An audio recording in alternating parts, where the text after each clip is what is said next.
So it's fairly evident at this point that anything of the world, including material possessions, money, wealth, status, relationships even, this idea of love that we try to find, these things will never truly fulfill us or bring us any real long-lasting happiness. I've said this a million times, and I think it's something that pretty much any person who is intelligent or has any level of depth to them discovers for themselves at some point in life, probably most of you. And I realized this for myself, but then I started thinking, well, then what is happiness or fulfillment found in? It must be found in some greater purpose. It must be found in finding some sort of passion or doing something that's greater than yourself, giving back to the world in some way, pursuing some sort of creative endeavor that you spend your time doing, finding, spending the days, your job in a way that you love and that makes you feel very fulfilled, right? That's a pretty noble thing, and I think a lot of people who evolve out of the whole chasing money and attention and fame thing, then they move on and they think, well, it must be found in some sort of greater purpose that I'm not seeing or realizing for myself. And then if you're like me, you sort of start pursuing this purpose, which I have with this content, and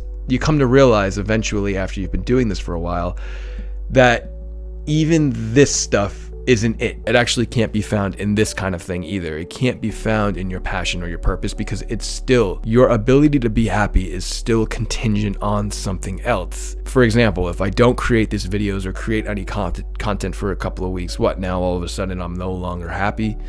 It can't work like that.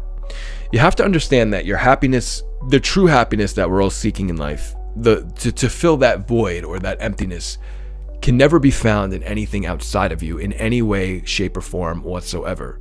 You have to learn to have a true love and appreciation for life and reality. You have to fall in love with your own experience, no matter what is happening outside of you. You have to learn to just be so content in your own being, your own awareness at any point in time, despite the external circumstances.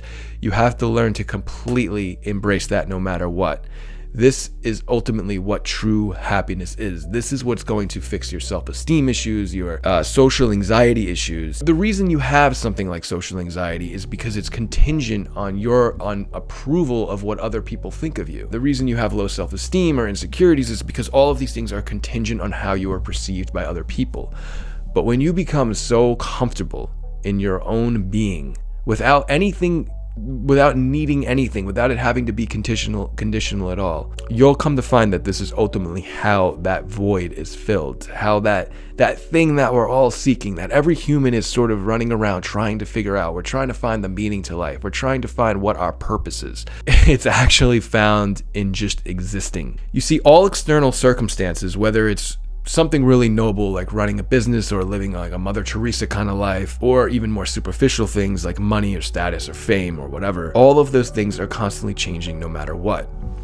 The only thing that stays constant and stable during all of those experiences, during all of those things, is just you experiencing it, and that's it. That's the only thing.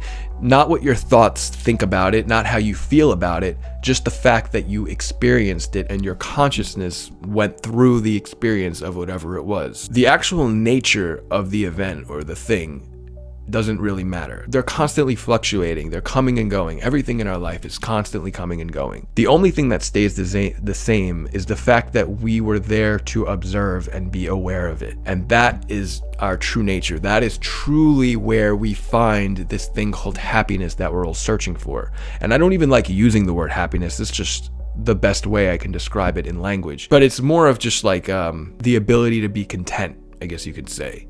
Like satisfaction and fulfillment and happiness, those words sound too much like it's just some temporary emotion. And that's what happens when you cling to the things of the world. It's all very temporary and all very fleeting.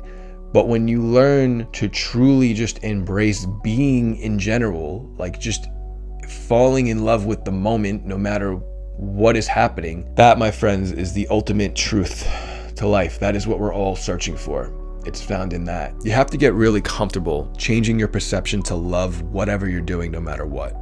Now, this will obviously be more difficult depending on the external circumstances. If it's some sort of extreme disaster, this is going to be quite challenging. But just for day-to-day life, going to the grocery store, doing your laundry, going to work, having conversations with people. You have to learn to sort of have this level of indifference to it all and just enjoy the experience of all of it, not letting the external factors dictate how you feel about the experience, but just the fact that you're just living and you're alive and you're doing all of these things. You have to learn to fall in love with that. It's really just a change in perception. Because until you do that, until you can learn to just love being, to just love your own consciousness, you're always going to be running through this rat race of trying to figure out the next thing that's going to make you happy. And trust me, like, you don't have to believe what I'm saying. You can validate this for yourself. Just think back to your entire life.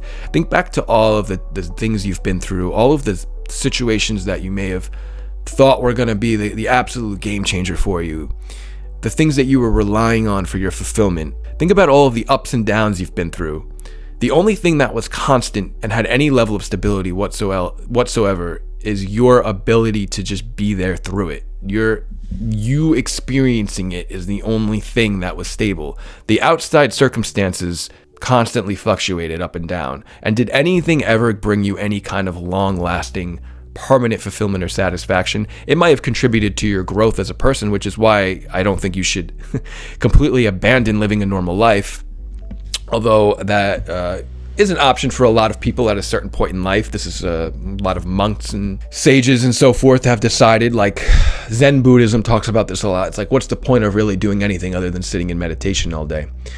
But I find that to be a little extreme and probably not really necessary. I'm still very ambitious. There's a lot of things that I want to do in life, and I'm going to continue doing them, but I don't rely on them for any type of fulfillment or happiness. And this actually makes life so much more enjoyable. It makes you enjoy things so much more when you're not approaching it from some needy place, expecting it to be the answer to everything. Because no relationship, no family, no job, none of that is going to ever be that answer. It's never going to fill the void that we all have in us. And once you understand and accept this, you just enjoy life. You enjoy what comes and what doesn't. You're indifferent to everything. You just enjoy the whole experience of being alive.